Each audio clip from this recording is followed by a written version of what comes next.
అందరికీ నమస్కారం. Astro times వీక్షకులకు నా యొక్క నమస్కారం. నా పేరు పప్పు రాజేశ్వరి. ఈరోజు మన ముందుకు కేపీ ఆస్ట్రాలజిస్ట్, అంతేకాకుండా ఆయన వేదిక ఆస్ట్రాలజిస్ట్ కూడాను వచ్చారు మన స్టూడియోకి. ఆయన్ని కొన్ని డౌట్స్ ఉన్నాయి, అడిగి తెలుసుకుందాము. నమస్కారం గురువు గారు. ఇప్పుడు మీరు కేపీ ఆస్ట్రాలజీలోని మంచి పేరు తెచ్చుకున్నారు. అయితే కేపీ ఆస్ట్రాలజీలోని ఈ యురేనస్, నెప్ట్యూను, ప్లూటో, మాంది, గుళిక ఈ గ్రహాల గురించి ఎక్కడైనా ప్రస్తావన ఉందా? కేపీ సిద్ధాంతంలో లేదు, వెస్టర్న్లో ఉంటుంది అంతే. కేపీలో వాడరు, మామూలు ఇందులో వాడినట్టు అక్కడ కూడా వాడరు. అయితే ఇప్పుడు మనం అంటే కేపీ ఆస్ట్రాలజీలోని ఈ మాంది, గుళిక, యురేనస్ వీటి యొక్క ప్రస్తావన లేదు అన్నారు. మరి వేదిక ఆస్ట్రాలజీలో ఉందా?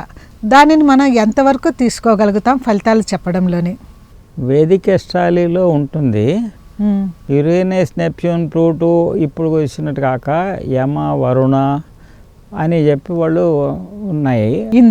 ఇంద్ర అని వాళ్ళని చూసుకుని చేసేవాళ్ళు ఉన్నారు. కానీ ఎక్కువ మనం ఇక్కడ ఎక్కువ వాడడం అదే అన్నమాట. మామూలుగా ఎక్కువ వేదికలో మన దేశంలో వాడడం. ఇక్కడ కేరళలోనూ అక్కడ ఎక్కువ వాడతారు. మాంది గుళిక అని, మాంది గుళిక శని పుత్రులని, అట్లా ప్రకాశ గ్రహాలని వాళ్ళు వాడతారు. కానీ ఇక్కడ పెద్ద ప్రచారం లేదు.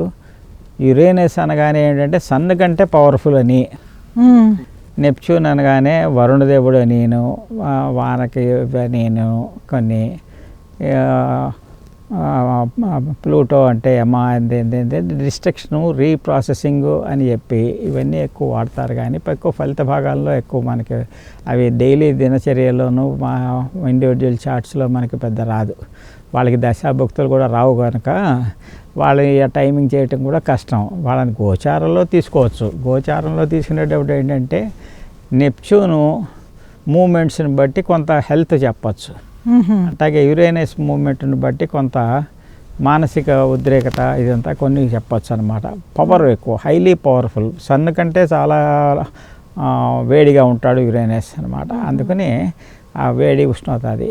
నెప్ట్యూన్ దగ్గర వరుణదేవుడు వచ్చేసరికి ముఖ్యంగా నెప్ట్యూన్ మూమెంట్ని బట్టి కొన్ని హెల్త్ మాటల్లో కొన్ని వస్తాయన్నమాట. అవి ఏదైనా హెల్త్ వాటిల్లో ఇవి కనుక అడ్డం వస్తే, ఆరోభావానికి సంబంధించినవి కనుక వస్తే గోచారంలో కలిసిన అక్కడ హెల్త్ డిస్టర్బెన్సెస్ గురించి కొంత చెప్పచ్చు. కానీ అది ఇదమితంగా చెప్పడానికి వీల్లేదు. అది దానికి దశాభుక్తులు లేవు. వాటి టైమింగ్ గోచారంలో వాడాల్సిందే. కానీ గోచారంలో అవి ఒక్కొక్క చోట కొన్ని సంవత్సరాలు ఉంటాయి. స్లో మూమెంట్ ప్లాంట్స్ కనుక అందులో కూడా కష్టం చెప్పటం. అంటే ఇప్పటి వరకు ఈ యురేనస్ అంటే నాకు సరిగ్గా ఏ గ్రహము అన్నది గుర్తులేదు. ఇప్పటి వరకు ఒక దశ కూడా దానికి తిరగలేదంటారు. అంటే ప్లూటో 72 సంవత్సరాలు 270 సంవత్సరాలు ఎంత రౌండ్ తిరగలేదు. అందుకనే అబ్జర్వేషన్స్ లేవు. పైగా ఇప్పుడు మా మనిషి జీవితంలో ఫాస్ట్ మూమెంట్ అన్నీను. పుట్టిన కాడి నుంచి మనిషి రోజు పెరుగుతూనే ఉన్నాడు. వాడు మనిషి ఆకారం పెరుగుతున్నాడు, మనసు పెరుగుతోంది. యువతల సొసైటీలో సివిలైజేషన్ మారిపోతోంది. 2 ఏళ్ళకి 3 ఏళ్ళకి 5 ఏళ్ళకి ప్రాంతానికి తేడాలు వచ్చేస్తున్నాయి. ఇన్ని మార్పులు ఆ గ్రహాల్లో నుంచి మనం కనిపెట్టలేమన్నమాట. అందుకని ఇవి ఫలిత భాగంలో ఉపయోగపడవు అవి. ఇప్పుడు ఈ మాంది, గుళిక ఉన్నాయి కదా, గుళిక పక్కన పెట్టేశారు. ఈ మాంది గ్రహం గురించి ఈ మధ్య చాలామంది చాలా విధాలుగా చెప్తున్నారు. ఎవరికైనా డైవర్స్ అయిందనుకోండి, మాంది గ్రహం సప్తమంలో ఉందనో, సప్తమాన్ని చూస్తుందనో, సప్తమానికి అటాచ్మెంట్. ఇవి కొంచెం తొందరపడి చెబుతున్నారనే చెప్పాలి నన్ను అడిగితే. అంటే వాళ్ళు నన్ను ఒప్పుకోరు. కాకపోతే ఇది ఏదన్నా చెడు జరిగింది కానీ అదేదో జరిగింది కనుక అది అంటారు. కానీ అసలు మాంది, గుళికలు కూడా శని ప్రభావమే, శని పుత్రులే వాళ్ళు. అందుకని వాళ్ళు శని ఎప్పుడు కీడు చేస్తాడని లేదు, శని కీడు చేస్తాడని ఎక్కడా లేదు. శని అంత మంచి గ్రహం ఎక్కడా లేదు అసలు. శని నిదానస్తుడు. అంటే నిదానం ఎందుకు చేస్తాడు? డిసిప్లిన్ ఇంప్లిమెంట్ చేస్తాడు. డిసిప్లిన్ కావాలి. డిసిప్లిన్కి ఒక శిక్షణ పొందాలి. శిక్షణ పొందడానికి టైం పడుతుంది వాడికి. అందుకని రైట్ మార్గంలో వెళ్ళాలి, టైం పడుతుంది. లేదు ఏదో పడితే చేసేసుకుంటానేనన్న వాడికి టైం పట్టదు. అందుకని ఆ టైంకి టైం తీసుకుంటాడు కనుక శని శని మందగతుడు నిదానసుడు మూమెంట్ కూడా మందం కనుక అంటారు తప్ప శని మేలు చేసేవాడే కానీ కీడు చేసేవాడు. శని కనుక మేలు చేస్తే తిరుగు దశ లేదు అసలు. శని రాహుకేతులు మేలు చేస్తే దానికి తిరుగుబడి లేదు అసలు, రివర్స్ కాదు అసలు. ఇంకా మిగతా గ్రహాలు మంచి చేస్తే ఆ టైం అయినాక అయిపోతాయి కూడా. ఇదే శని కనుక రాహుకేతులు మంచి చేస్తే, చెడు రీత్యా రాంగ్ వేలో మంచి చేస్తే అంటే లంచం పుచ్చుకోవటం ఇటువంటివి హెల్ప్ చేస్తే ఆ టైం అయిపోగానే వాడు శిక్ష పొందుతాడు, అది గ్యారంటీ. అంత తప్ప ఈ గురువు పీరియడ్ ఉందనుకోండి, వాడు అసలు లంచం అయితే పుచ్చుకునేవాడు వాడు. అది వీడు లంచం టైంలో ఏం ఇస్తాడు, తేడా ఏమొస్తుంది, శని ఎక్కడున్నా భోజనం పెడతాడు. జైల్లో వాడికి భోజనం ఎవడు పెడుతున్నాడు, ఎందుకు పెట్టాలి జైల్లో వాడికి భోజనం? అవును, గవర్నమెంట్ ఎందుకు పెట్టాలి, గవర్నమెంట్ ఖర్చులో. అది కాక యావజ్జీవ కారాగార శిక్ష వేసింది గవర్నమెంట్. రోజు భోజనం ఎందుకు పెట్టడం వాడికి, వాడిని ఒకసారి చంపేయచ్చు కదా, ఉరి శిక్ష తీసేయచ్చు కదా, చేయకుండా ఎందుకు పెడుతోంది అంటే వాడికి భోజనం అక్కడ రాసి పెట్టింది, శని పెడుతున్నాడు వాడు. అదే శని క్రమశిక్షణకి ఇన్సిస్ట్ చేస్తాడు, వాడికి బుద్ధి వస్తుందేమో అని చూసి చేస్తాడు అనమాట. అంతే తప్ప వాడు చెడు చేసేవాడు కాదు. అందుకని ఏలినాటి శనిలో కూడా మంచి జరిగిన వాళ్ళు ఉన్నారు. శని చేస్తే మేలు చేస్తే మటుకు గ్యారెంటీగా మేలు ఉంటుంది అనమాట. అంటే నేను అనేది ఏ గ్రహము మంచిది కాదు, ఏ గ్రహము చెడ్డది కాదు, ఏది కాదు. అది ఇక్కడే మనకి ఫంక్షనల్ బెనిఫిట్. తత్కాల శుభులు పాపులు తీసుకోవాలి, న్యాచురల్ శుభులు పాపులు కాదు, తత్కాల శుభులు పాపులు. అది అన్నమాట. సూర్యుడు పొద్దున్నే ఉదయించడం మంచిదే, ఉదయించకపోతే మనకి బాగుండదు. మధ్యాహ్నానికి వచ్చేసరికి వాడు సూర్యుడు మండుట ఎండలో చెడిపోతాడు.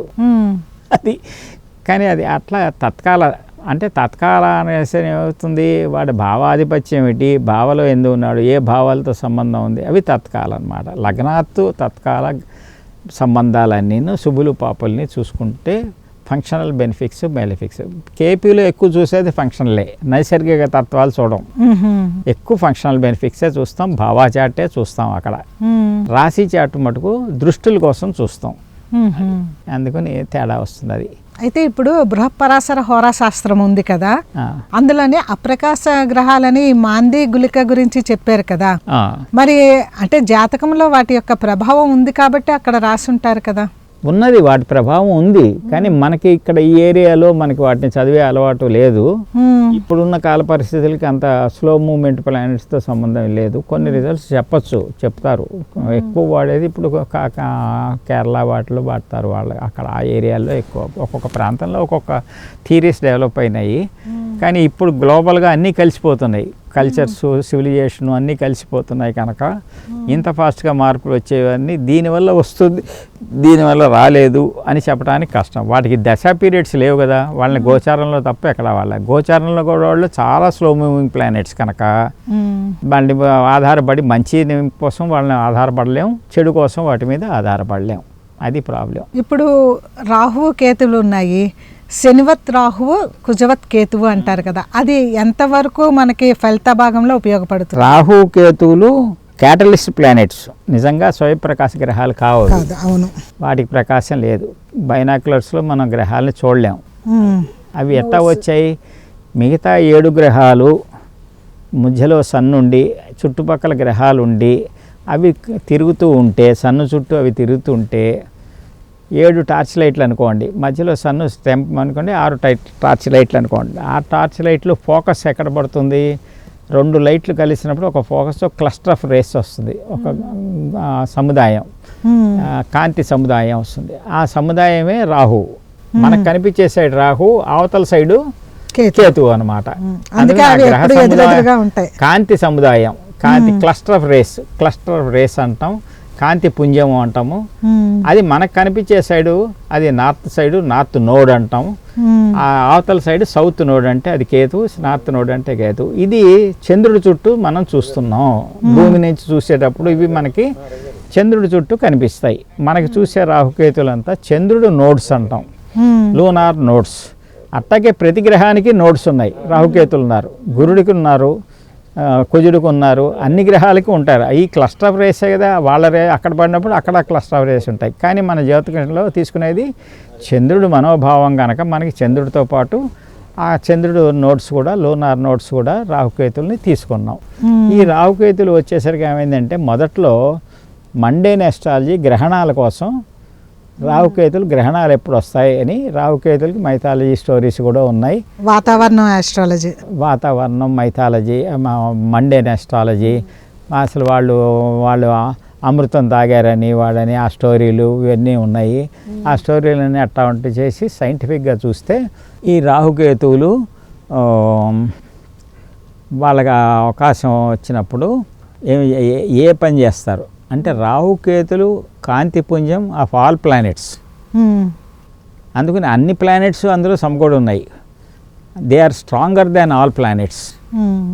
అన్ని ప్లానెట్స్ కంటే వాళ్ళు స్ట్రాంగ్గా ఉంటారు. అవును. అట్లాగే కేతువు కూడా. రాహుకేతులో ఇద్దరిలో మధ్యలో కేతు స్ట్రాంగ్. ఇంకా కేతు కనపడ్డ అవతల పక్క ఉంటాడు. Ketu order of strength of planets తీసుకుంటే మన వేదిక అస్ట్రాలజీ కూడా Ketu is the strongest planet. Next Rahu, ఆ తర్వాత మిగతా గ్రహాలన్నీ వస్తాయి. ఆర్డర్ ఆఫ్ స్ట్రెంగ్త్ అంటే న్యాచురల్ ఆర్డర్ ఆఫ్ స్ట్రెంగ్త్ అంతే. ఈ షడ్బలాలు చేసేటప్పుడు కూడా నైసర్గిక స్ట్రెంగ్త్ తీస్తే వాటిల్లో వస్తాయి. అంటే షడ్బలాల్లో రాహుకేతులు చూడం మనం, అది వేరే సంగతి.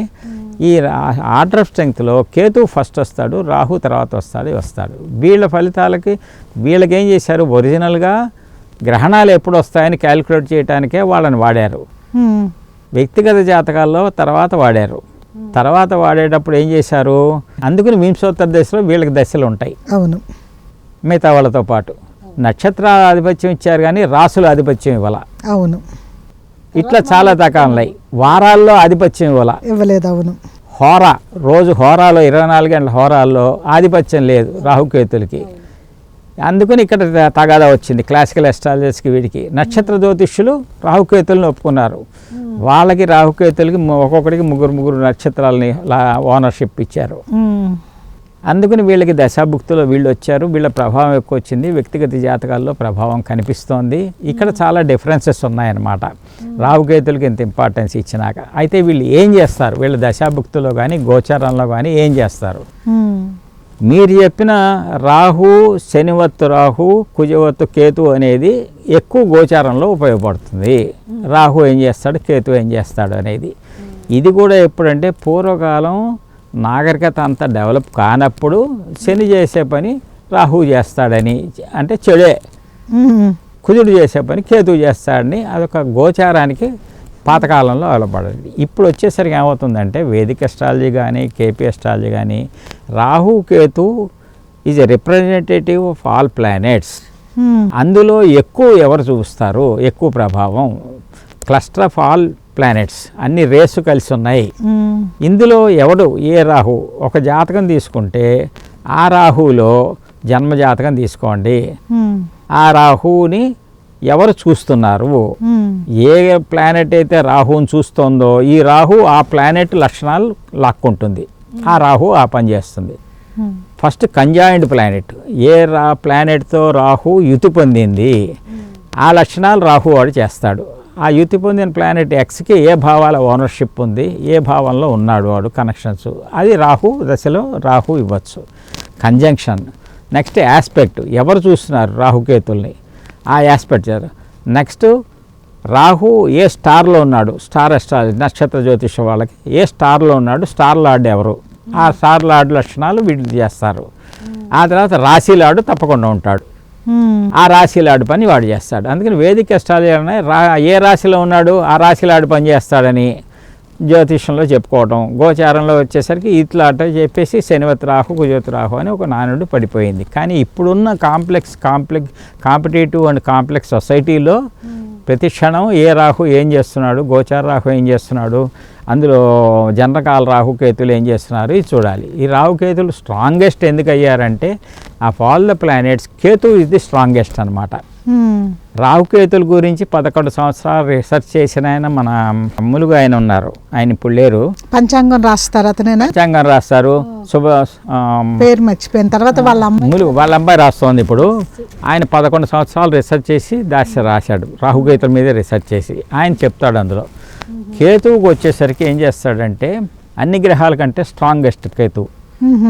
కేతువు చివరిలో అంత్యక్రియలు ఎలా జరుగుతాయి, ఎలా పోతాడు, నేచర్ ఆఫ్ డెత్, ఆ డెత్ తర్వాత అంత్యక్రియలు ఏ రకమైన జరుగుతాయి, సామూహికంగా జరుగుతాయా? ఇప్పుడు యాక్సిడెంట్లో పోతాడు, ఎక్కడో ప్లేన్ యాక్సిడెంటో ఎందులోనో, ఆ తర్వాత ఇంట్లో పోతాడు, మన నలుగురు వాళ్ళ మధ్యలో పోతాడు, అంత్యక్రియలు క్రమంగా జరుగుతాయి, కొన్ని క్రమంగా జరగని 7 రకాల అంత్యక్రియలు చెప్పాడు ఆయన. వీటన్నిటి ఏ రకంగా పోతాడు అనే దానికి కేతు ఇన్ఫ్లుయెన్స్. ఆ పోయినాక ఆ జీవిని శరీరం మీద, శరీరంలో ప్రాణం పోయినాక కూడా పనిచేసే గ్రహం కేతువు. రాహు కూడా పనిచేయదు, మిగతా గ్రహాలు ఏం పనిచేయవు. పోయినాక కేతువు పనిచేసి ఆ జీవిని ఈ జన్మ నుంచి వేరే జన్మలో మనలో జన్మ ఉంటే వేరే గర్భంలో ఎక్కడ పుట్టాలి, ఎప్పుడు పుట్టాలి అనేది డిసైడ్ చేసేది కేతువు. ఆ తల్లి గర్భంలో పుట్టుకుంటే వాడికి లేదనే అనుకుందాం మనం, ఉంటే వాడు ఎక్కడ ఎప్పుడు పుట్టాలి అని ఆ తల్లి గర్భంలో పుట్టినాక అప్పుడు మిగతా ప్లానెట్స్ అన్నీ వస్తాయి. ఆ కన్సీవ్ అయినాక అప్పటిదాకా కేతు ఇన్ఫ్లుయెన్స్ ఉంటుంది.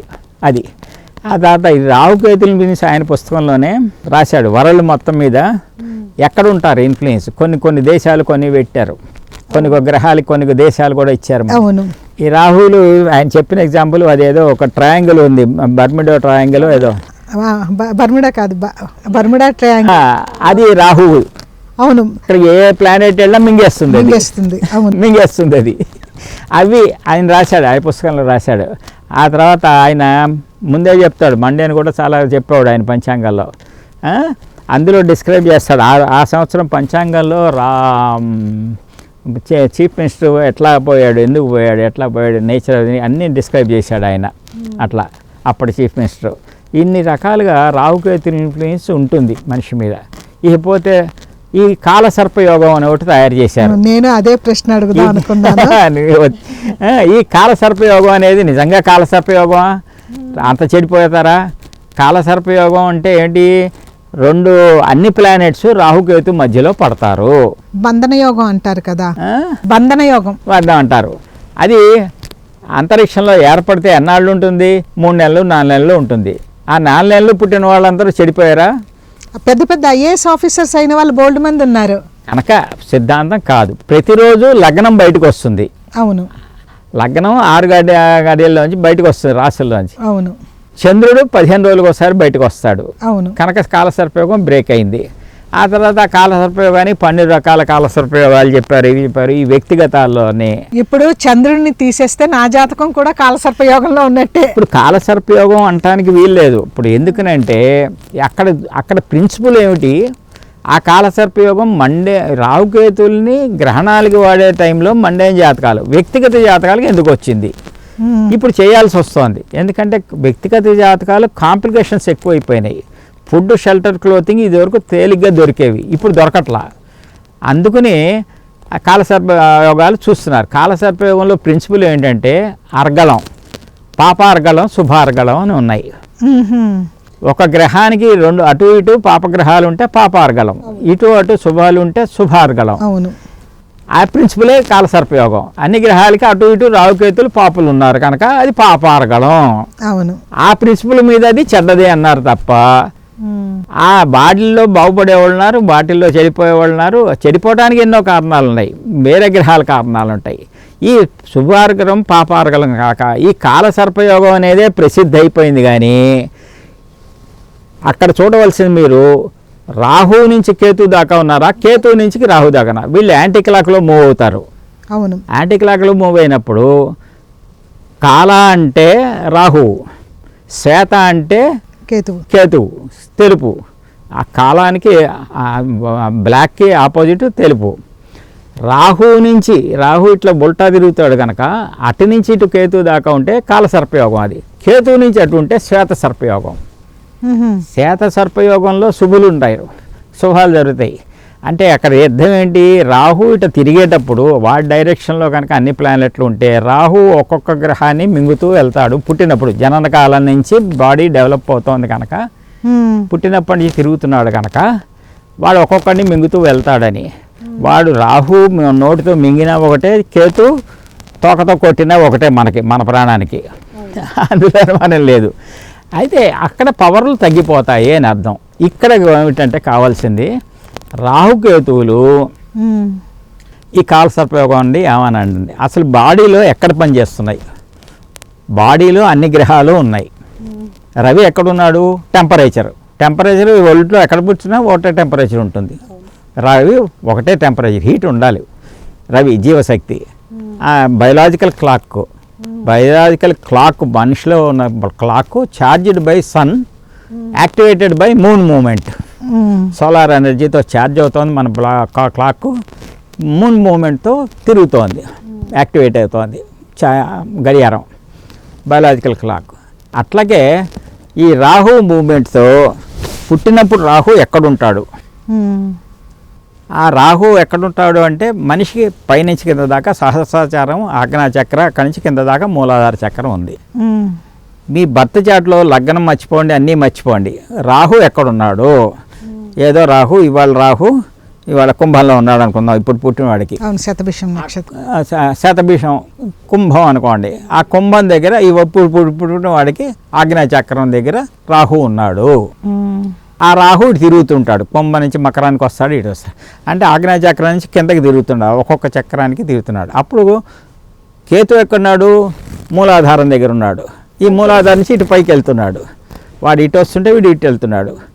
ఇప్పుడు పుట్టినప్పుడు గ్రహాలన్నీ వాళ్ళందరినీ ట్రిగర్ చేసుకుంటూ వెళ్తున్నాడు. ఆ గ్రహాలన్నీ మర్చిపోండి. బాడీ డెవలప్ అవుతోంది అంటే రవి శరీరం మొత్తం ఉన్నాడు, ఈ అన్ని గ్రహాలు ఉన్నాయి, బ్లడ్, సూర్యుడు కుజుడు ఉన్నాడు, చంద్రుడు, వాటర్ మొత్తం, ఇట్లా గ్రహాలన్నీ చూసుకోవచ్చు. ఇక్కడ గ్రోత్ ఆఫ్ ది బాడీ పుట్టినప్పటి నుంచి మానసికంగా, శారీరకంగా మనిషి ఎదుగుతున్నాడు అంటే దానికి రాహుకేతులు ఇన్ఫ్లుయెన్స్ ఉంటుంది. ఈ రాహు ఆజ్ఞాచక్రం అనుకున్నాడు, ఒక్కొక్క చక్రానికి యాక్టివేట్ చేస్తున్నాడు తిరుగుతూ మూలాధారం దాకా. అప్పటికి మూలాధారం నుంచి కేతు ఆజ్ఞాచక్రానికి వెళ్తాడు. వెళ్ళేటప్పుడు ఈ చక్రాలన్నీ యాక్టివేట్ చేస్తుంటే ఈ చక్రాలకు ఇంపార్టెన్స్ ఏమిటి? ఈ చక్రాల వెనకాల ఎండోక్రిన్ గ్లాండ్స్ ఉన్నాయి. ఒక్కొక్క గ్లాండ్ ఒక్కొక్కటి సెక్రెట్ చేస్తుంటే బాడీ ఎంజైమ్స్ తయారవుతుంటే బాడీ గ్రోత్ వస్తుంది. ఫ్లెష్ అండ్ బ్లడ్ వస్తూ ఉంటే దీంతో బాడీ గ్రోత్ వస్తుంటే ఈ రాహుకేతులు ఈ చక్రాలను ఇన్ఫ్లుయెన్స్ చేసిన బట్టి గ్రోత్ని బట్టి బాడీ గ్రోత్ వస్తుంది. అందుకని మొదటి 9.5 సంవత్సరాలు రాహు కేతు ప్లేస్కి వస్తాడు, కేతు రాహు ప్లేస్కి వెళ్తాడు.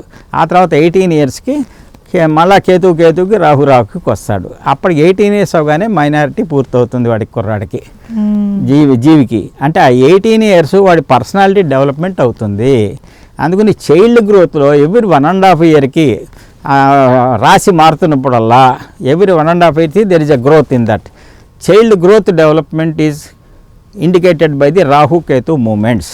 ఆ టైంలో వాడు ఏ గ్రోత్లు, ఆ ఏజ్ బట్టి గ్రోత్ లేదంటే బట్ రాహుకేతు మూమెంట్స్ సరిగా లేవు అన్నమాట. అందుకని చూసుకోవాలి వాడికి. ఆ తర్వాత రాహుకేతులు ఇందాకని చెప్పాం, బ్లడ్, కుజుడు, వీడు ఇదని. రాహుకేతులు ఎక్కడున్నారు శరీరంలో? ఈ చక్రాల చుట్టూ. చక్రాలు ఎక్కడున్నాయి? యాండోక్రిన్ గ్లాండ్ చుట్టూ ఉన్నాయి. వీపు ఏమిటి? బ్యాక్ బోనే. అవును, బ్యాక్ బోన్ అక్కడే కదా చక్రాలు ఉంటున్నాయి. బ్యాక్ బోన్ పాము ఆకారం. అవును, పాము, అదే రాహు. ఆ బ్యాక్ బోను పైన మెడుల్లా బ్లంగెట, పైన సెంట్రల్ నర్వస్ సిస్టమ్, అది సహస్రాచారం. ఆ సహస్రాచారానికి ఎవడు పోవటలేదు. ఈ బ్యాక్ బోన్ అంతా ఏంటి? ఇన్ఫ్లుయెన్స్ అది రాహుకేతు. ఆ రాహుకేతులు డిఫెక్ట్ వస్తే బ్యాక్ బోన్ డిఫెక్ట్ వస్తుంది. కలియుగంలోని రాహు యొక్క ప్రభావం ఎక్కువగా ఉంటుందంటారు. అది ప్రభావం చూద్దాం. ఈ రాహుకేతులు ఏం చేస్తారు అంటే, రాహుకేతులు వాటి మానసికంగా భయం పెడతారు, అనుమానం పెడతారు. ఇది చేయాలా, అది చేయాలా. రోగం వస్తే ఎల్లోపతి వెళ్ళాలా, వాడి దగ్గరికి వెళ్ళాలి, వీడి దగ్గరికి వెళ్ళాలి. వెళ్ళిన డాక్టర్ మంచివాడా ఉన్నా కాదా, ఆ డాక్టర్ కాకపోతే ఇంకో డాక్టర్ వెళ్దామా, ఇట్లా ఇన్ని రకాలుగా కన్ఫ్యూజన్ చేస్తారు. ఆశలు పెంచుతాడు రాహు. కేతు ఆశలు పెంచడు. కేతు నిస్వార్థపరుడు. పసిపిల్లాడి లగ్నంలో కేతు ఉన్నాడంటే వాడికి ఏం అక్కర్లా అసలు. వాడు బడికి వెళ్తే వాడు పెన్ను పెన్సిల్ కూడా పక్కవాడికి ఇస్తాడు. నువ్వు రాసుకోరా, నువ్వు తేలేదు పెన్ను అంటాడు. వీడే కళ్ళగా కూర్చుంటాడు అనమాట. రాహు అంటే అట్ట కాదు, వాడి పెన్ను రాక్కుని వీడే రాసుకుంటాడు. అట్లా ఇది స్వార్థం ఎక్కువ ఉంటుంది రాహు దగ్గర. కేతువు దగ్గర త్యాగం ఎక్కువ ఉంటుంది అనమాట. అక్కడ ఎక్కడున్నారు ఏమిటి, దీంట్లో ప్రకారంగా వాళ్ళు రాహుకేతులు మనకి దినచర్యలో ఇన్ఫ్లుయెన్స్ వస్తాయి, వస్తాయి. వీటి అన్నిటికంటే కూడా ఆరోగ్యంలో ఎక్కువ ఇంపార్టెంట్ రాహుకేతులు చూడవలసింది ఫస్ట్ పాయింట్. నేటల్ రాహు మీద మళ్ళా రాహు వచ్చినా కేతు వచ్చినా అనారోగ్యం ఉంటుంది. పాత రోగాలు తిరిగిపడవచ్చు. ఆ ఏజ్ని బట్టి చూసుకోవాలి.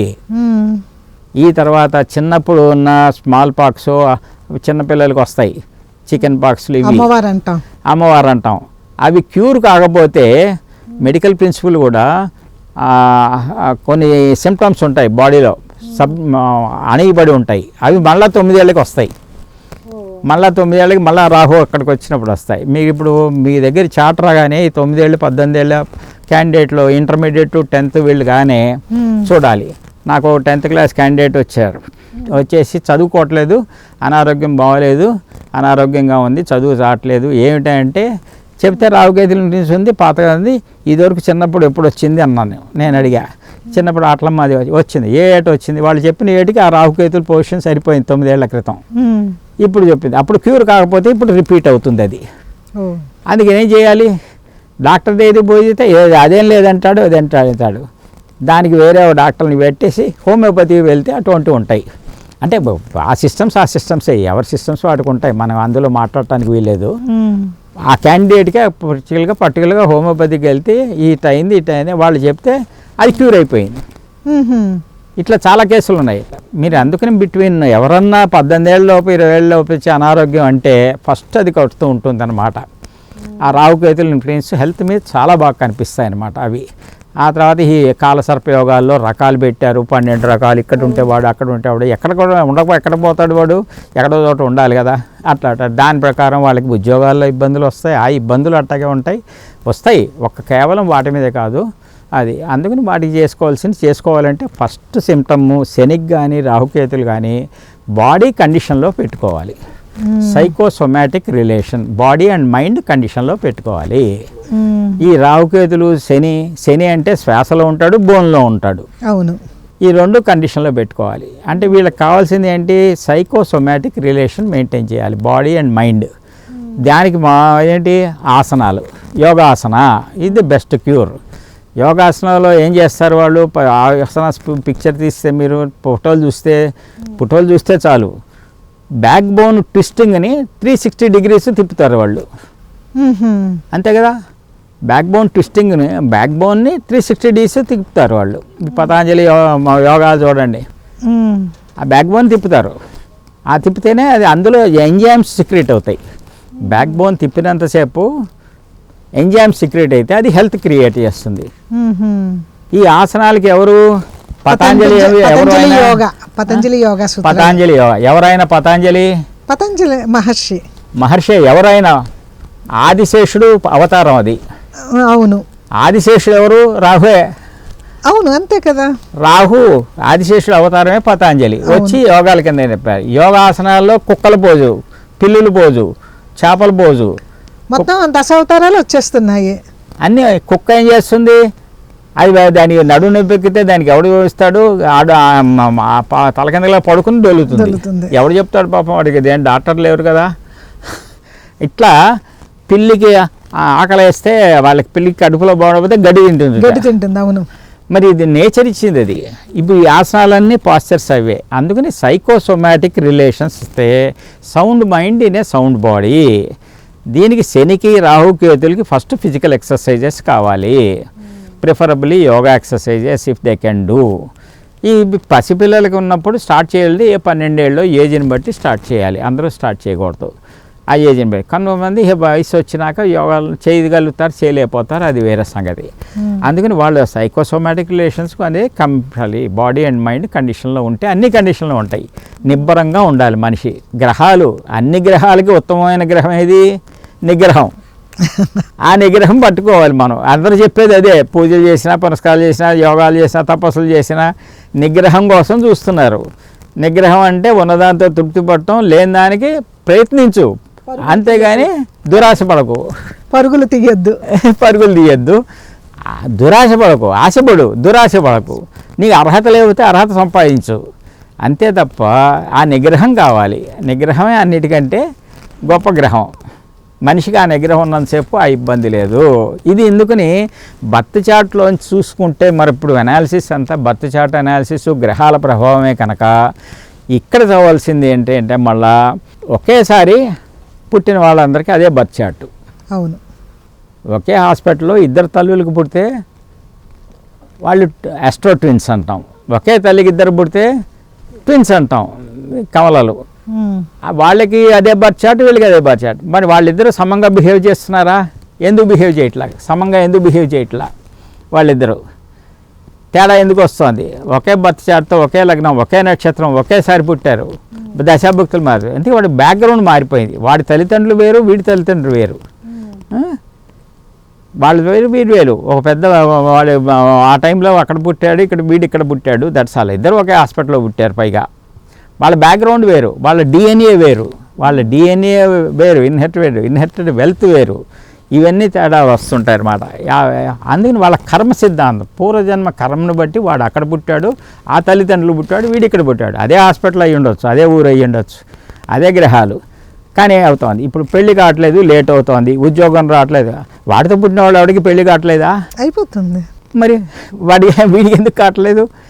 అది ఇక్కడ కావాలన్నమాట. అందుకని ఆ డిఫరెన్సు వస్తే men are similar but not identical. ఒకే రకంగా మీకు బ్లడ్ గ్రూప్స్ 5 6 ఉంటాయి, 10 ఉంటాయి. అవును. డిఎన్ఏలు ఎన్ని ఉన్నాయి? గ్రూప్ చేయలేదు. ఎవరి డిఎన్ఏ వాడిదే. వాడు పోతే వాడు డిఎన్ఏ పోయింది, ఎవడికి వాడిదే. బ్లడ్ గ్రూప్స్ ఉంటాయి అట్ట.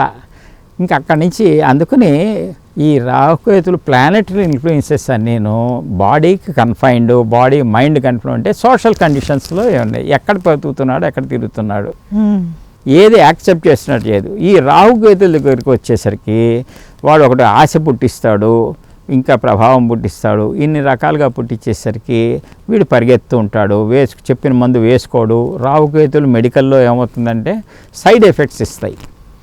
రాహుకేతులు సపోజ్ 6-12లో ఉన్నారనుకుందాం, డైజెస్టివ్ డిజార్డర్స్. వాడికి ఏం తిన్నా అరగదు, స్టేల్ ఫుడ్ అసలు అరగదు. ఏంటి ఇప్పుడు అన్నీ తినేవన్నీ స్టేల్ ఫుడ్లే. అవును. వాడికి అరగదు. మందులు వేసుకుంటే సైడ్ ఎఫెక్ట్స్ వస్తాయి. సైడ్ ఎఫెక్ట్ టెస్ట్ చేసి వేసుకోవాలి. ఇవన్నీ కొన్ని కాంప్లికేషన్స్ హెల్త్ మీద ఫస్ట్ పాయింట్ ఉంటాయి.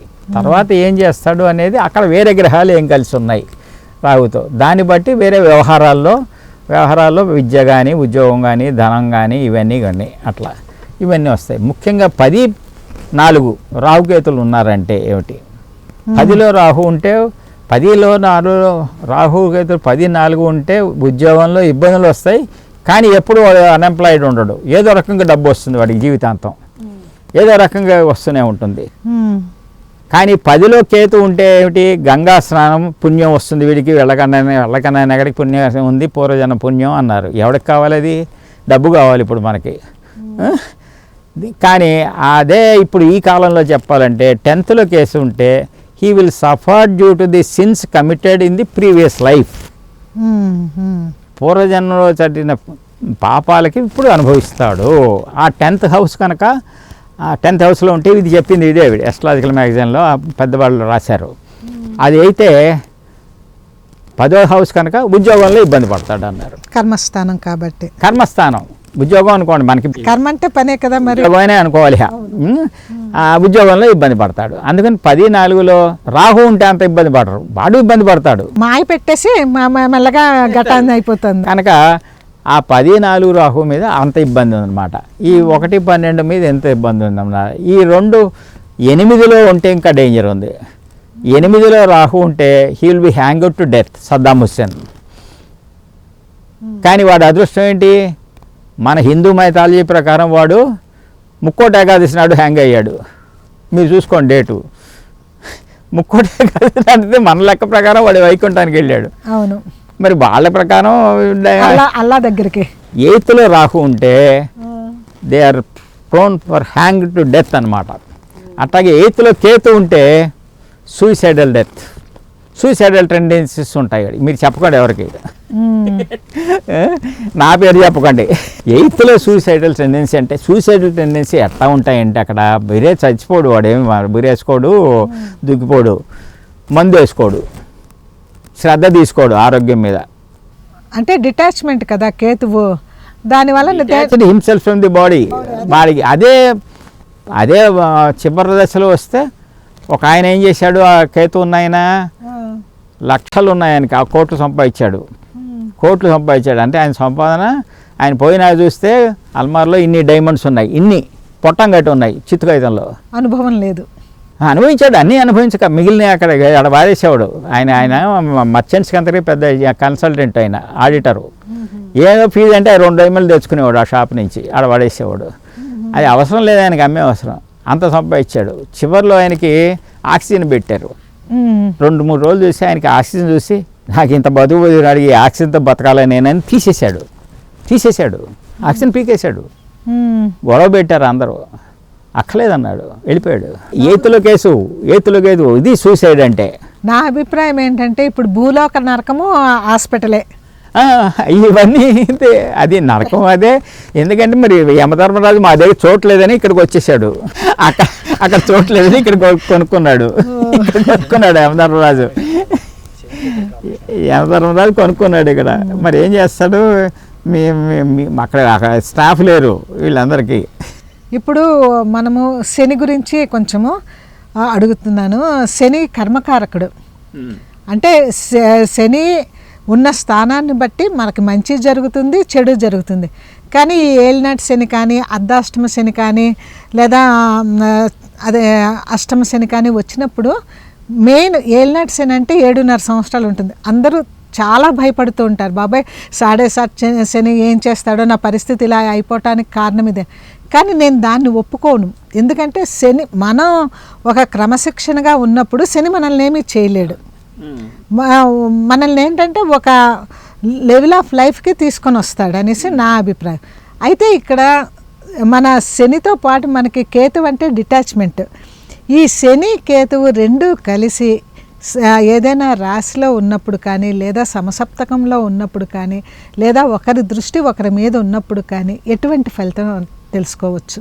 మామూలుగా వ్యవహారంలో చెప్పాలంటే కేతువులు కలిసి ఉంటే ఈ will suffer due to the conspiracy అన్నారు. ఇందాక మీరు 10th కేతువుకి ఈ will suffer due to the since committed by himself in the previous life అన్నారు. ఇక్కడ కేతువులు కాంబినేషన్స్ ఉంది అంటే ఏ భావం వదిలేసేయండి, అసలు కాంబినేషన్ ఉంది అంటే he may suffer due to conspiracy behind him, అంటే నోన్ పర్సన్స్ గోతులు తవ్వుతారు వెనకాల అని ఉండొచ్చు. అందుకని వాడు ఏం చేయాలి, మరి అందరితో వచ్చిన వాళ్ళందరినీ చెక్ చేయలేడు కదా, రిలేషన్స్ చెడిపోతాయి. అందుకని జాగ్రత్తగా ఉండాలంటే ఎట్టా ఉంటాడు, ఓ దెబ్బతింటే కానీ ఉండలేడు, ఓ ఎవరితో ఉండాలో తెలియదు మళ్ళా. అందుకని they are likely to suffer due to conspiracy అని. శని రాహువులు ఉంటే ఏం చేయాలి, మరి కేతువుతో ఉన్నా అంటే ఎదుర్కొంటే రాహు ఉన్నాడు కదా, కానీ ముందు కేతువు చేస్తున్నాడు, తర్వాత రాహువు చేస్తున్నాడు. ఏంటి రాహుతో ఉంటే శని ఏం చేయాలి అంటే ఇద్దరు ఇది ఉంటారు, ఆశ ఎక్కువ అయిపోతుంది శనికి. మామూలుగా శపిత దోషం అని జ్యోతిష్కులు ఎవరు చూడ, ఈ లాంగ్వేజ్ అంతా ఎవరి లాంగ్వేజ్ వాడి డెవలప్ అయిపోయింది, శుభులు పాపులు అన్నట్టుగానే. శని రాహులు కలిసి ఉండకూడదు అంటూ ఉంటారు. ఉండకూడదు అంటే ఏం చేస్తాడు, ఆ రోజు ఉన్నాడు అక్కడ అంతే, ఉన్నప్పుడు పుట్టావు నువ్వు, వెనక్కి వెళ్ళిపోయి వెనక పుట్టలేదు. నేను కూడా అలాగే పుట్టాను. ఎవరే అంతే, వెనక్కి వెళ్ళిపోయి మార్చలేరు కదా. ఉన్నదాంతో నీకు బయటికి బయలుదేరావు, బండి వేసుకుని ఆ ట్రాఫిక్ మార్చలేవు, నీ బండి నువ్వు మార్చుకోవాలి తప్ప, నీ డ్రైవింగ్ నువ్వు మార్చుకోవాలి తప్ప. అందుకని దాంతో ఎలా ముందుకెళ్ళాలి, అక్కడ దైవబలం కావాలి, అక్కడ నిగ్రహం కావాలి. దైవబలం కావాల్సింది అక్కడ ఎస్ట్రాలజీ కావాలి. గైడెన్స్ ఏమిటి ఎస్ట్రాలజీ, ఎక్కడ సొల్యూషన్ దొరకని చోట ఎస్ట్రాలజీ గైడెన్స్ దొరుకుతుంది. మామూలుగా any problem can be solved like A management problem, answer దొరుకుతుంది, చేసేయచ్చు. దొరకని ప్రాబ్లమ్స్కి ఇది చేయాలన్నమాట, ఈ ఎస్ట్రాలజీ చేయాలన్నమాట. ఇప్పుడు శని, ఇందాక ఎక్కడికి వచ్చాం, శని దగ్గర శని కేతువైంది, శని రాహు దగ్గర వాడు ఆశలు ఎక్కువ చేసేస్తాడు. రాహు ఆశలు చేసేస్తాడు, శని ఏమో గుంజుతూ ఉంటాడు, ఇప్పుడు కాదు అంటూ ఉంటాడు. వాడికి ఇప్పుడే కావాలంటాడు రాహు, వాడికి వెంటనే కావాలి. శనికి ఇప్పుడు కాదు తొందరపడక అంటాడు.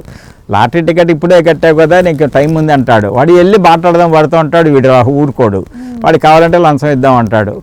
లాటరీ కూడా ఇట్లా వీళ్ళిద్దరూ పెడితే మనస్సు చెడిపోతుంది. వీడికి జాతకుడికి ఏమవుతుంది, మనస్సు చెడిపోతుంది. ఆ ఉన్న భావాన్ని బట్టి ఆ భావం రిజల్ట్స్ చేతకొడతాయి. ఇవన్నీ ఏమిటంటే ఇప్పుడు అన్నిటికంటే మించి సంఘంలో కాంప్లికేషన్స్ ఎక్కువైపోయినాయి, హ్యూమన్ లైఫ్లో కాంప్లికేషన్స్ ఎక్కువైపోయినాయి, కాంపిటీషన్ ఎక్కువైపోయింది, ఆశలు ఎక్కువైపోయినాయి. అది దాంతో వచ్చేసింది అన్నమాట.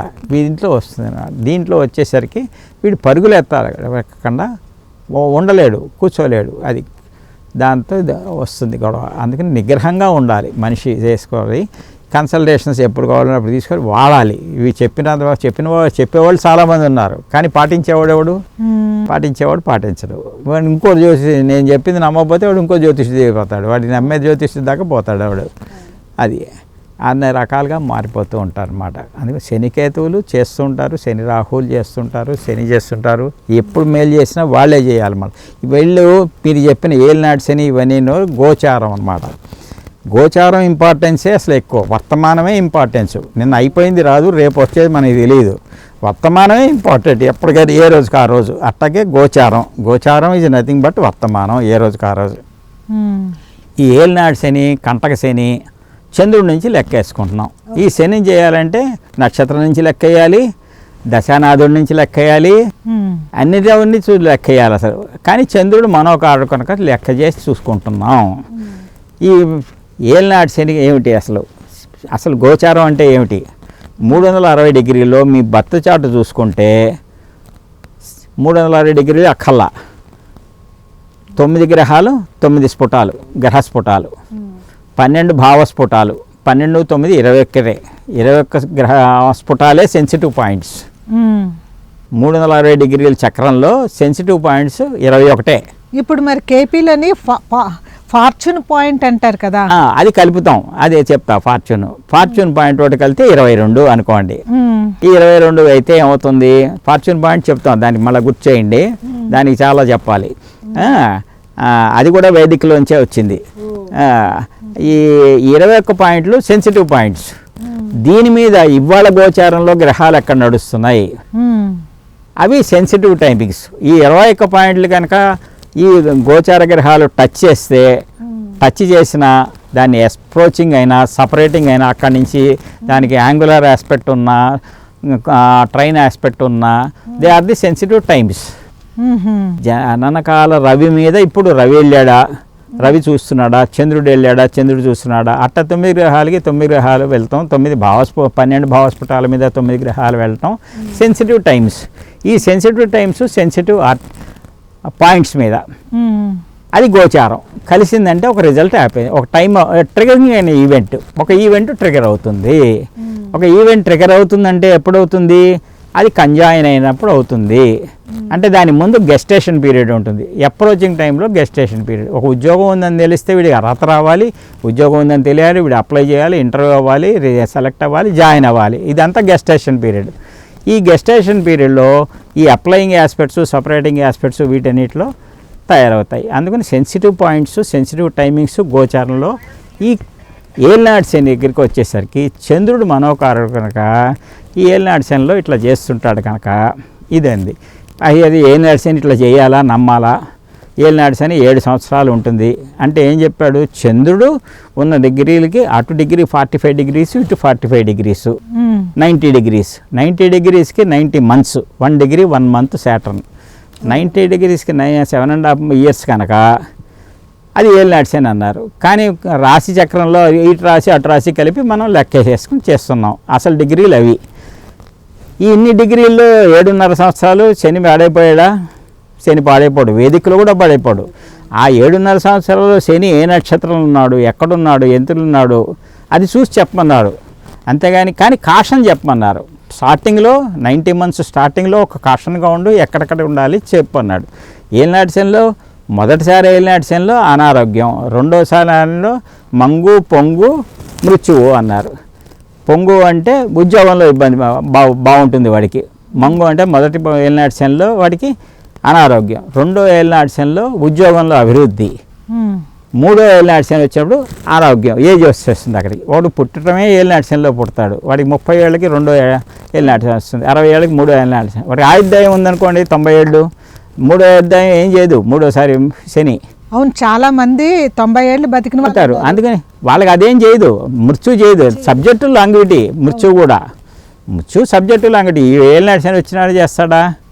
అందుకని 7.5. అందుకని కేపీ గారు చెప్పడం ఏంటంటే అందుకని కేపీ సిస్టంలో శని మూమెంట్స్ చూడు, ఈ సబ్ మూమెంట్స్, సబ్బులో ఏ సబ్బులో వెళ్తున్నాడో చూసుకో. గోచారం కూడా ఏ సబ్బులో తిరుగుతున్నాడో చూసుకో, ఏ స్టార్లో తిరుగుతున్నాడో అని కేపీ గారు చెప్పారు. అక్కడ భయపడద్దని భయం తగ్గిస్తాడు.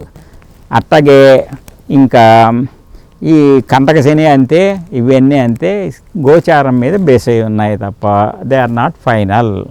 గోచారం ఎఫెక్ట్ వస్తుంది కానీ దానికి తట్టుకోవచ్చు అన్నమాట, ఇండికేషన్స్ అవి. ఇప్పుడు కేపీ సిస్టంలో ఈ కుజదోషం అన్నది కుజదోషం దానికి వస్తే ఏమిటి, కుజదోషం కేపీలో చూడరు అసలు, కంపాటబిలిటీ క్వశ్చన్లో చూడరు అని ఇందాక చెప్తాం మనం, చూడరు. కుజుడు కేపీలో వారు చెప్పింది ఏంటంటే మ్యారేజ్ చాప్టర్ 4లో వివాహం పాడు చేయాలంటే ఒక కుజుడు కాదు, ఏ గ్రహమైనా పాడు చేయొచ్చు, కుజుడే పాడు చేస్తాడని లేదు. వై యూ బ్లేమ్ కుజ అన్నాడు.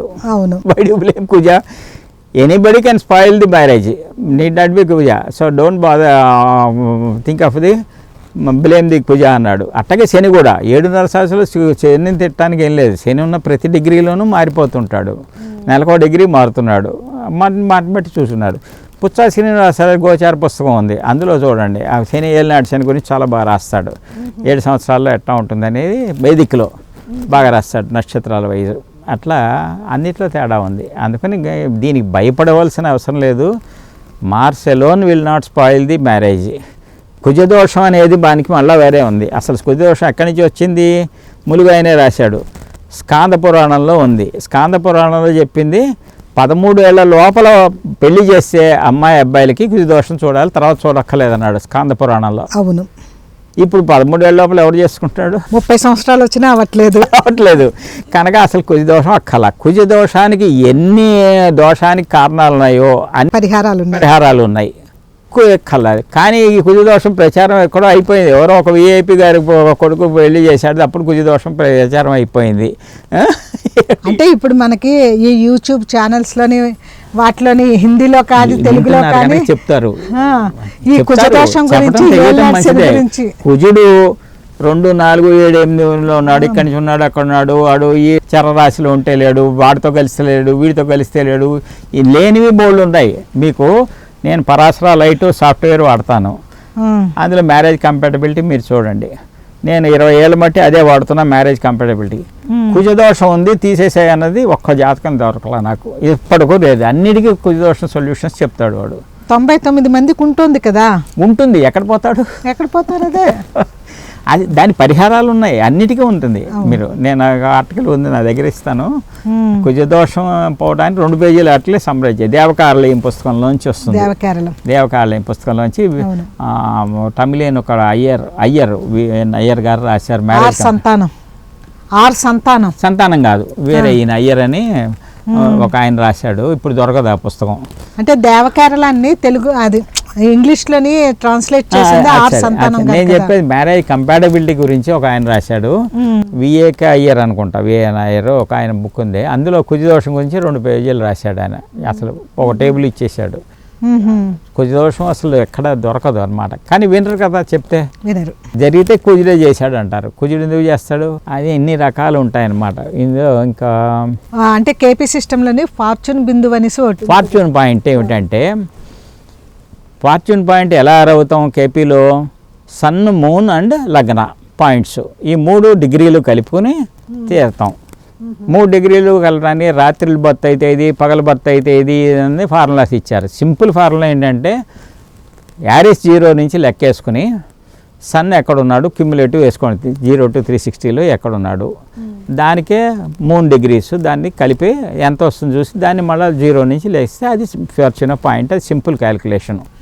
ఇది ఎక్కడి నుంచి వచ్చింది, పుణ్య సహమా అని, అది సహమనలు దాంట్లో నుంచి వస్తాయి, పరాశరాలోనే ఉంటుంది పుణ్య సహమా అని.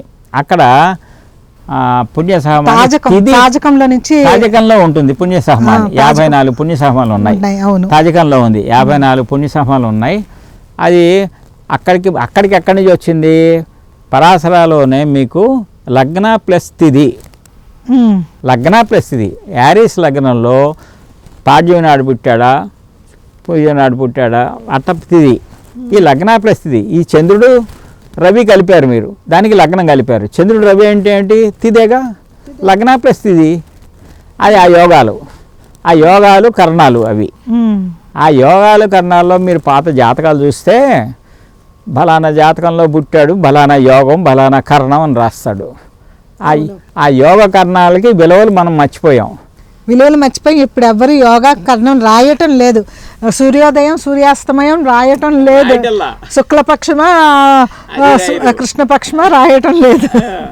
ఈ ఈ దీంట్లో దానివల్ల అసలు సగం జాతకం ఉంటుంది యోగాసు వీటిల్లో భావాలు.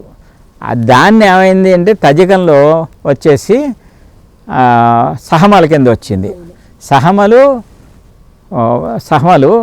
ఇండివిజువల్ జాతకాల్లో సహమలు, అట్లాగే మండే జాతకాల్లో కూడా సహమలు ఉన్నాయి.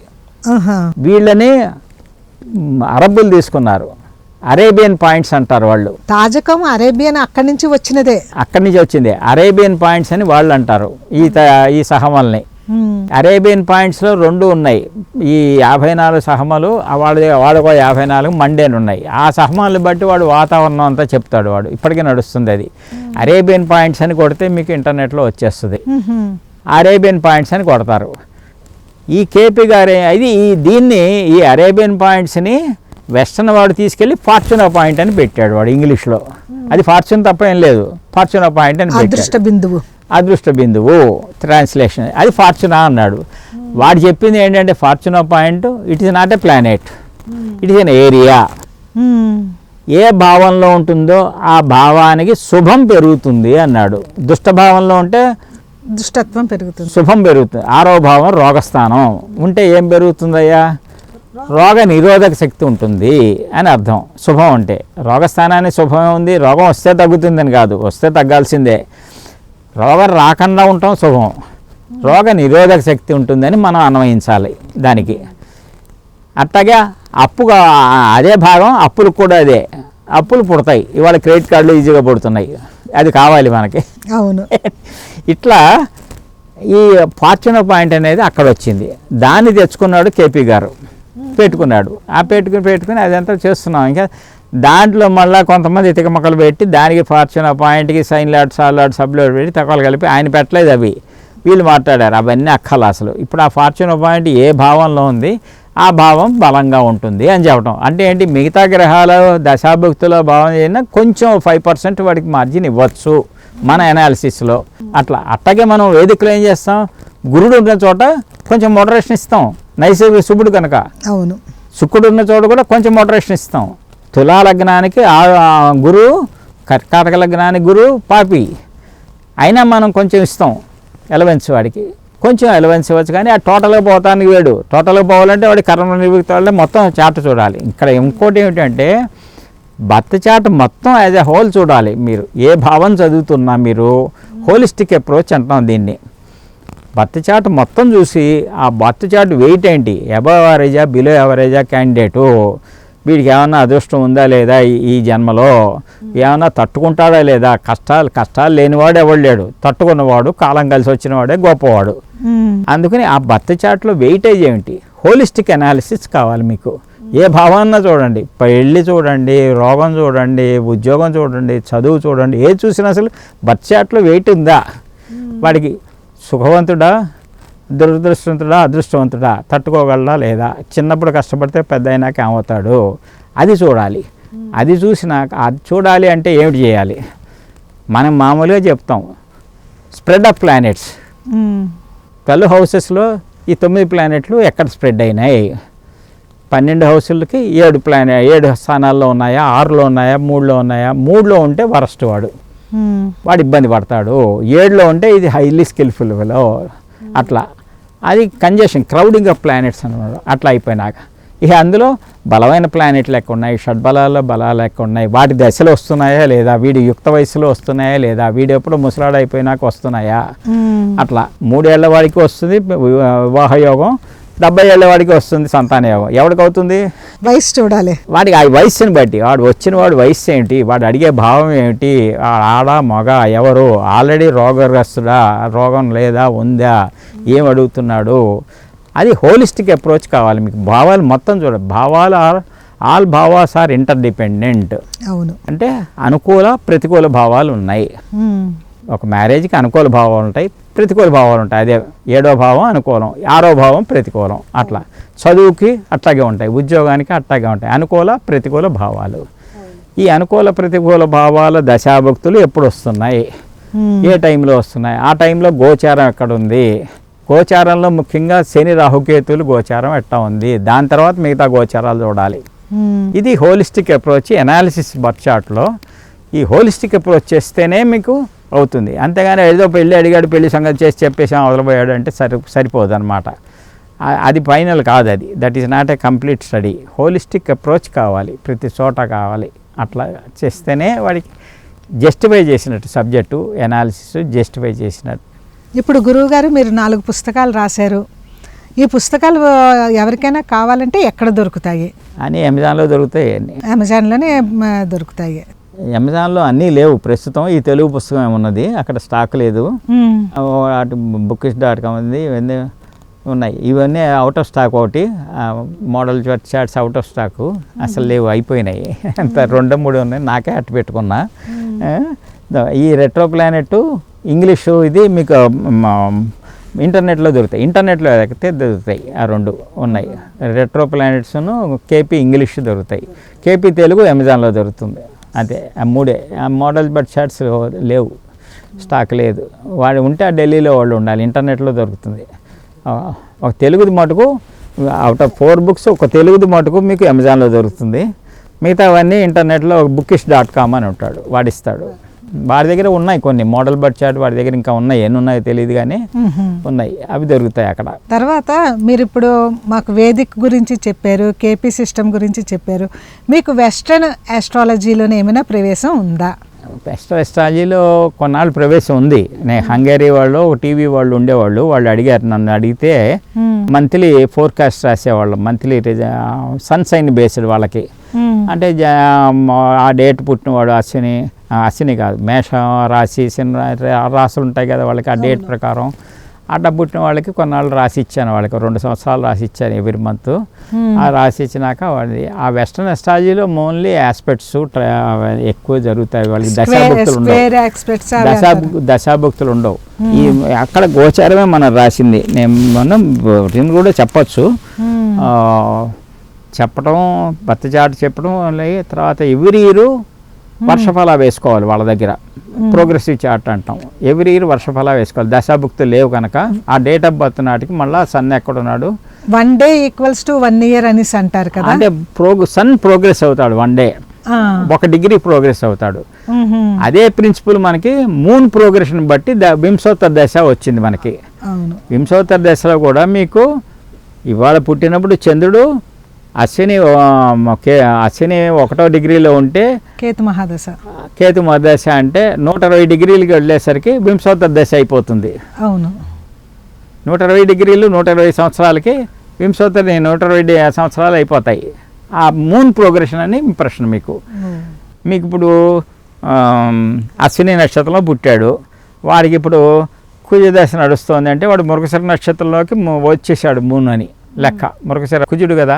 అవును, moon is under the presentation of the Mrigashira అని మనం వింశోత్తరలో వేసుకుంటాం. ఆ సన్ ప్రోగ్రెషనే అక్కడ రాయాలంటే మనం ఏం చేయాలంటే సన్ ప్రోగ్రెషన్ బట్టి ఎవ్రీ ఇయర్ చెప్పుకోవాలి. ఈ మాస ఫలాలు రాసేటప్పుడు మనకి వాడికి ఈ మాసంలో ఎక్కడుంటాడు సన్ను, ఆ సన్నుని బట్టి జనరల్గా రాస్తున్నాం కనుక, ఇండివిజువల్ కాదు, జనరల్గా రాస్తున్నాం కనుక చెప్పాలి. వాళ్ళలో ఎక్కువ ఏంటంటే ఆస్పెక్ట్స్ మనకంటే ఎక్కువ చూస్తారు. మనం ఓన్లీ సప్తమ దృష్టి, స్పెషల్ దృష్టిలే చూస్తాం పరాశరాలో.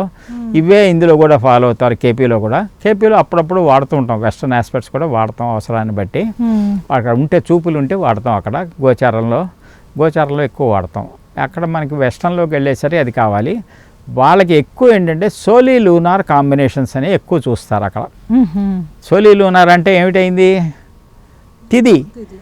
తిదే రవి చంద్రులు ఎంత డిస్టెన్స్లో ఉన్నారు, ఏమిటి ఉన్నాయి, మళ్ళీ తిదికే వచ్చారు వాళ్ళు. తిది అంటారు. సోలీ లూనార్ కాంబినేషన్ మీద పెద్ద పుస్తకం ఉంది, దానికోసం రాశాను నేను, రాసి పంపించే వాళ్ళకి. ఇక్కడ లేదు, ప్రింట్ చేయలేదు, కానీ ఇప్పుడు చేసిన ఎవడు చదవడం, అది వాళ్ళు వారేస్తారు. సోలీ లూనార్ కాంబినేషన్స్ మీద అంటే తిదే, ఏ తిథిలో పుడితే ఏంటి అని రాసుకోనమాట. అట్లా ఆ గోచారం రాసేటప్పుడు దాన్ని బట్టి గోచారం రాస్తాం.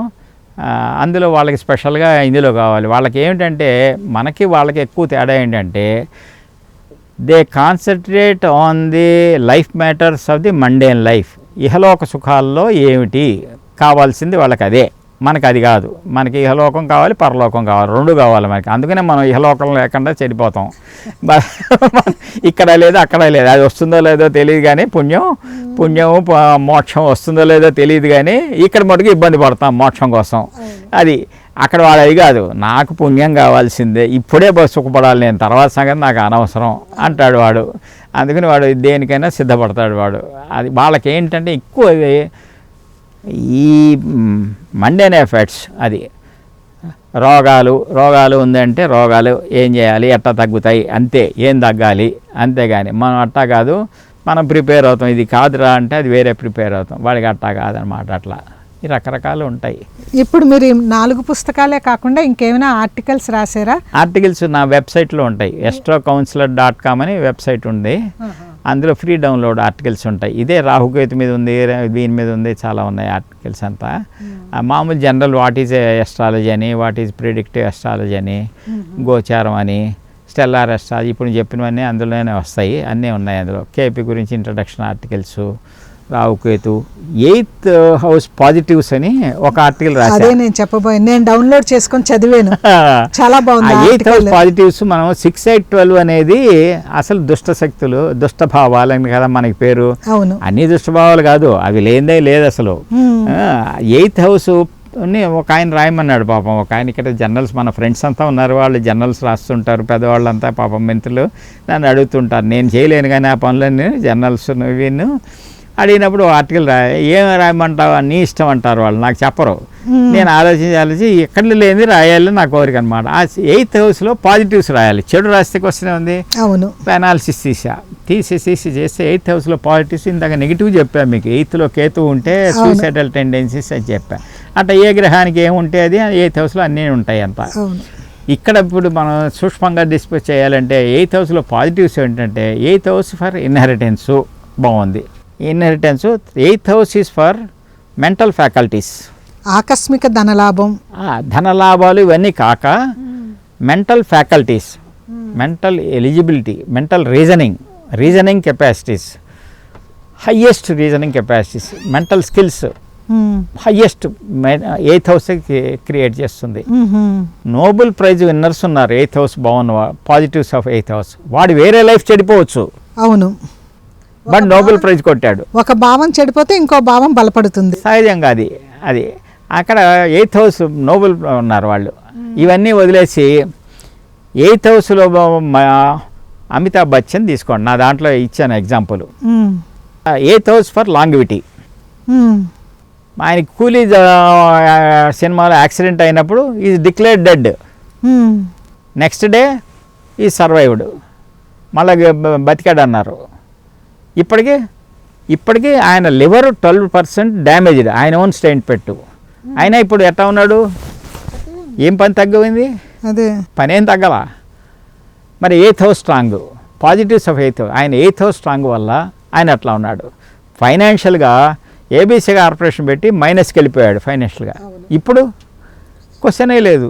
అవును, మరి ఎవరు హెల్ప్ తీసుకోవాలా? ఆ టైంలో అంతా అన్నారు, ఫ్యాన్స్ అంతా అందరిని ఆపేశాడు, మీరేం చేయక్కర్లేదు నేను చేసుకుంటా అన్నాడు. అవును, ఒకరోజు ఆటో నడుపుతానని బయలుదేరాడు, ఏంటి మానేస్తాను ఇవన్నీ కలిసి రాలేదన్నాడు. మరి ఇవాళ 8th హౌస్ స్ట్రాంగ్ ఆయన, ఇవన్నీ వదిలేసేయండి. ముఖేష్ అంబానీ ఉన్నాడు, 8th house for inheritance, property వచ్చిందిగా, కావాల్సినంత నిలబెట్టాడా. మరి ఆయన తమ్ముడు సమంగా వచ్చిందిగా ప్రాపర్టీ, తండ్రి ప్రాపర్టీ సమంగా వచ్చిందా? అవును. మరి ఆయన ఎందుకు నిలబెట్టుకోవాలా? ఈయన 8th హౌస్ బాగుంది కనుక ఈయన నిలబెట్టుకున్నాడు, ఆయన 8th హౌస్ బాగాలేదు కనుక నిలబెట్టుకోవాలా. ఆయన 8th హౌస్లో లోపం ఏంటి, ఈయన 8th హౌస్లో లాభం ఏంటి?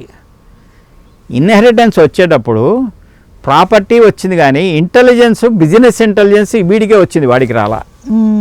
అది బిజినెస్ ఇంటెలిజెన్స్ కూడా ఇక ఇన్హెరిటెన్సే, మానిటరీ ఇన్హెరిటెన్సే కాదు, డబ్బులే కాదు, ఆ డిఎన్ఏ, ఆ జీన్స్, బిజినెస్ ఇంటెలిజెన్స్, అది నేను రాశా 8th హౌస్ పాజిటివ్స్లో. అవును, అక్కడ అదే అనాలిసిస్ చేయాలి. అక్కడ పాయింట్స్ మీరు అనాలిసిస్ చేస్తే చార్ట్ తీసుకునే ప్రూవ్ చేయాలి. కానీ ఇప్పుడు మనం చార్ట్ తీసుకునే చేయాలి తప్ప మనం వేరే సబ్జెక్ట్ మనం చేయలేము. సబ్జెక్ట్ చాలామంది మహర్షులు రాసేశారు, ఆ రోజుల్లో వాళ్ళు చార్ట్ రాయలే. ఇప్పుడు మనకి చార్ట్లు వస్తున్నాయి, రాయాలి. చార్ట్తో ఎక్స్ప్లెయిన్ చేయాలి మనం. అట్లా 8th house పాజిటివ్స్లో అట్లా ఉంటాయన్నమాట. ఆ తర్వాత ఎస్ట్రాలజర్స్ అందరూ ఎస్ట్రాలజీ బిగిన్ చేసింది వాళ్ళ 8th house దశా పీరియడ్లో స్టార్ట్ చేశారు. మీరు లెక్కేసుకోండి, ఎక్కడైనా మీరు లెక్కేసుకోండి. ఎస్ట్రాలజీలోకి అడుగు పెట్టినప్పుడు వాడు వెనకాల వేస్తే 8th house వాడిది యాక్టివేట్ అయింది. ఏదో దశాభుక్తి కానీ గోచారం కానీ యాక్టివేట్ అయినప్పుడే వాడు ఎస్ట్రాలజీ స్టార్ట్ చేశాడు. ఇది వెస్ట్రన్ బుక్స్లో చెప్పారు, మన వాళ్ళు కాదు చెప్పింది. నేను చదివింది అక్కడ, మన వాళ్ళు చెప్పు ఉండొచ్చు ఎక్కడో చోట, నేను చదివింది వెస్ట్రన్ బుక్స్లో. అంటే బుధ మహాదశ వచ్చినప్పుడు, గురు మహాదశ వచ్చినప్పుడు వాటి స్థానాలు బట్టి కూడా ఈ గురుడు బుధుడు మంచివాళ్ళు, జ్యోతిష్యానికి పంచేవాళ్ళు కనుక మనం అనుకుంటున్నాం 8th భావం యాక్టివేట్ అవ్వటం నేను చెప్తాను. అవును, 8th భావం యాక్టివేట్ అవుతే మనకి అప్పుడు వాడు ఎస్ట్రాలజీ బిగిన్ చేస్తాడు. అవును, మీరు ఎప్పుడు బిగిన్ చేశారు లెక్కేసుకుని వాడిని అది తీయండి, మీరు చాలా టాలీ అవుతాయి అందరికీ. ఒప్పుకున్నారు. నేను మన సివి విశ్వనాథ్ గారి మీటింగ్లోనే చెప్పా ఒకసారి, ఆయన ఎవ్రీ మంత్ పెట్టేవాళ్ళు, వెంటనే చేతులు ఎత్తారు. నాకైతే నేనంతే నేను అనుకోలే అంత రెస్పాన్స్ వస్తుందని. నేను ఎక్కడో చదివింది నేను చెప్పా, నేనేం రీసెర్చ్ చేయలేదు దాని పాయింట్. ఇది అప్పుడు రీసెర్చ్ అయిపోయింది, వీళ్ళు ఒప్పుకున్నాక రీసెర్చ్ అయింది అది. అట్లా 8th హౌస్లో పాజిటివ్స్ అది శుభం చేస్తుంది, అన్నిట్లో లేదు. అట్టగే 6వ హౌస్ కూడా శుభం చేస్తుంది. 8th హౌస్లోనే శని ఉంటే మంచి ఆయుష్ని ఇస్తాడు. ఆయుష్కారకుడు కదా. 8th హౌస్ లాడ్ ఎట్లయినా ఆయుష్ ఇస్తాడు. అట్లా అందుకని 8th హౌస్ పాజిటివ్స్ అవి ఇంపార్టెంట్, 12th హౌస్ ఇంపార్టెంట్. అట్లా ఉంటుంది ఏదో ఒకటి. అట్లా 6th-కి 12th కూడా రాయాలనుకుంటాం కానీ ఓపిక లేదు, రాసే ఓపిక, వేరే పనులు నడిచిపోతూ ఉంటాయి. అట్లా అంటే మా ఆస్ట్రాలజీ రావడానికి కూడా కేతువు పనికొస్తుంది. కొంతమంది కేతు మహాదశలో కూడా ఆస్ట్రాలజీ నేర్చుకోవటం. కేతువుకి పక్కన ఎవరో ఉండి ఉంటారు, వాడు కేతు ఇండివిజువల్గా చేయడు, వాళ్ళు క్యాటలిస్ట్ ప్లానెట్స్, పక్కన వేరే గ్రహాలు ఉంటాయి. అటు ఇటు ఏదో సపోర్టింగ్ ప్లానెట్స్ ఉండే గోచారంలో ఉన్నా కలవచ్చు వేరే. అట్లా అదే గురువు రావాలి, గురువు బుధుడు కావాలి ఎస్ట్రాలజీకి, అందులో అనుమానం లేదు. మన వేదిక ఎస్ట్రాలజీ తీసుకుంటే గురువు బుధుడు కాంబినేషన్ 8th హౌస్ అని భావంలో చెప్పాను నేను. ఏ భావం యాక్టివేట్ అయినాడు వాడికి ఆసక్తి పుడుతుంది దాని మీద. వాడికి అవ్వాలి అంటే, వాడు సక్సెస్ఫుల్ అవ్వాలి అంటే గురువు కావాల్సిందే జ్యోతిష్యంలో, వేదిక ఎస్ట్రాలజీ ప్రకారం. 8th హౌస్ భావం చెప్పేటప్పుడు అది భావాలు గురించి చెబుతాం అన్నమాట. చదువు రావాలంటే వాడికి 4th హౌస్ 9th హౌస్ రావాల్సిందే, అది చదువే కదా, అవి రావాల్సిందే. ఒకదానికోటి ఎలాగో ఇంటర్లింక్డ్, ఒక భావంతో ఇంకో భావం ఎలాగో భావాస్ ఆర్ ఇంటర్లింక్డ్. అవును, అనుకూల ప్రతికూల భావాలు ఉంటాయి. All planets are also interlinked. ఏ ప్లానెట్ మీకు విడిగా పనిచేయదు. No planet works in isolation. ఇప్పుడు ఇక్కడ కూర్చున్నామంటే అన్ని ప్లానెట్స్ వస్తాయి గదిలోకి, కానీ మీ రిసెప్టివిటీ వేరు, నా రిసెప్టివిటీ వేరు, సమంగానే వస్తాయి ఇక్కడికి. అవును, రిసెప్టివిటీ వేరైంది. ఆ రిసెప్టివిటీ వేరే అంటే మీ మేక్ వేరు, నా మేక్ వేరు, ఆ రిసెప్టివిటీ మారే. కానీ కొంత యూనిఫామిటీ ఉంది కనుక ఇద్దరం కూర్చున్నాం మాట్లాడుతున్నాం. అది అందుకని no planet works in isolation, all planets work together in a package deal అన్నాం. ప్యాకేజ్ డీల్ ఏంటంటే like a musical concert. Musical కన్సర్ట్లో 33 మ్యూజిషియన్స్ ఉంటారు, రకరకాలు, 10 వీణలు 10 వయలిన్లు రకాలు ఉంటారు. ఆ మ్యూజికల్ డైరెక్టర్ ఏం చేస్తాడు, ఇట్ట అంటే వాడు వాయించాలి, వీడు వాయించాలి. ఆడు లీడర్షిప్.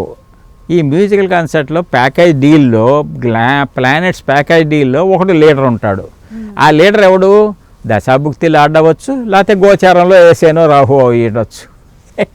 ఆ లీడర్షిప్ మారుతూ ఉంటుంది మాటిమాటికి. అందుకని all planets works in isolation, works in a concerted manner in a package deal with a leadership of few planets, 1 or 2 planets.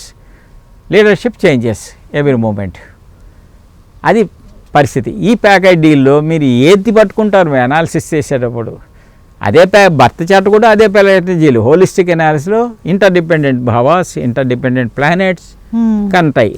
పంచప్రకార సంబంధాలు అన్నీ కలిసే ఉన్నాయి. అందులోని తీసి ఇందులోని తీసి ఏది తీస్తారు సారం తీయాలి. ఇవి తీయటంలో ఉంటుందన్నమాట ఆ లెక్క. ఇన్ని ప్లానెట్స్ ఇన్ని తీయాలన్నమాట. హోలిస్టిక్ అప్రోచ్ కావాలి. అసలు ఇట్లా భావాలకు వచ్చేసరికి ఏమవుతుంది, అన్ని భావాలు ఇంకో భావం మీద డిపెండ్ అవుతాయి. 2nd and 11th భావాస్, ధనస్థానము లాభస్థానం, they are independent they are not independent bhavas. మిగతావన్నీ ఇండిపెండెంట్ భావాస్. మీరు ఉద్యోగం చేసేసి ఆనరీగా వచ్చేసేయచ్చు, డబ్బులు తీసుకోకుండా, ఆనరీ జాబ్ చేసేసి. కానీ 2వ స్థానం ధనస్థానం కావాలంటే ధనం డబ్బు రాదు ఫ్రీగా, ఎక్కడో పని చేస్తేనే వస్తుంది. లాభస్థానం రావాలంటే లాభం డబ్బు రూపం రావచ్చు, పేరు ప్రతిష్టలు రావచ్చు. రావాలంటే వేరే భావంలో పనిచేస్తేనే వస్తుంది 11. 2 and 11 bhavas are dependent bhavas, all others are independent bhavas and interlinked.